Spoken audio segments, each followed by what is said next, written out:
2024 के लोकसभा चुनाव का समापन हो गया और बिहार में 40 सीटों में से 30 सीटों पर एनडीए गठबंधन की जीत हुई। लोकसभा चुनाव समाप्त और नतीजे आने के बाद बिहार बीजेपी अब अगले यानी साल 2025 में होने वाले विधानसभा चुनाव की तैयारियों में जुट गई है। इस बीच खबर आ रही है कि बिहार बीजेपी में बड़े स्तर पर बदलाव होगा और इसकी तैयारी में दिल्ली आलाकमान मजबूती से लग भी गया है। दरअसल बीजेपी का एक सिद्धांत है कि एक व्यक्ति के पास एक ही पद रह सकता है।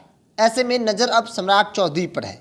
फिलहाल सम्राट चौधरी बीजेपी के प्रदेश अध्यक्ष भी हैं और इसके साथ साथ बिहार सरकार में उप मुख्यमंत्री भी। पिछले विधानसभा चुनाव में एनडीए को सरकार चलाने का जनादेश प्राप्त हुआ था। बाद में नीतीश कुमार की पार्टी जेडीयू के महागठबंधन में जाने के बाद बीजेपी सरकार से बाहर हो गई थी। उस समय बीजेपी के सामने जेडीयू और आरजेडी से एक साथ लड़ने की चुनौती सामने आ गई थी।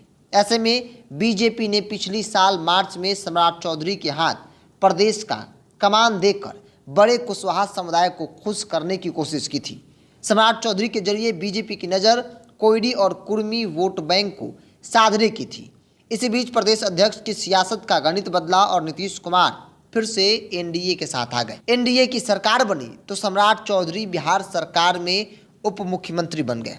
बता दें कि लोकसभा चुनाव में बीजेपी संगठन में बदलाव कर कोई जोखिम नहीं लेना चाहती है, चूंकि सामने विधानसभा का चुनाव है। ऐसे में सूत्र बता रहे हैं कि भाजपा चाहती भी है, बावजूद भी सम्राट चौधरी की कुर्सी भी नहीं छीन सकती, क्योंकि अगर सम्राट चौधरी को प्रदेश अध्यक्ष के पद से हटाया गया तो फिर कुशवाहा समाज में एक मैसेज जाएगा कि एक तो कुशवाहा को टिकट नहीं दिया, दूसरी तरफ प्रदेश अध्यक्ष की कुर्सी भी छीन ली गई। क्योंकि भाजपा में एक नियम है, एक सिद्धांत है कि एक व्यक्ति के पास दो पद नहीं रह सकता है, एक व्यक्ति दो पदों पर नहीं रह सकता है।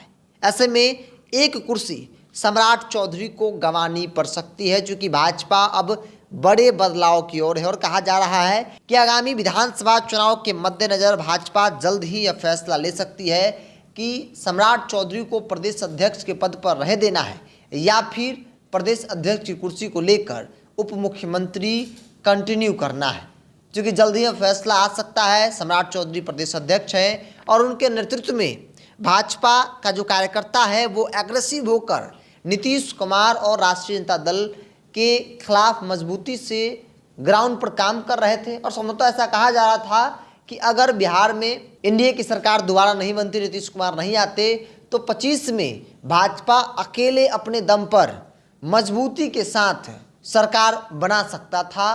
क्योंकि नीतीश कुमार के हर बार पाला बदलने से जनता भी अब ऊब चुकी है। अब सवाल है कि क्या भाजपा रिस्क लेगी, चूंकि रिस्क ही कह सकते हैं। कुशवाहा का वोट न मिलना, कुशवाहा को टिकट न देना, ऐसे में भाजपा का प्रयास है कि कुशवाहा को खुश किया जाए।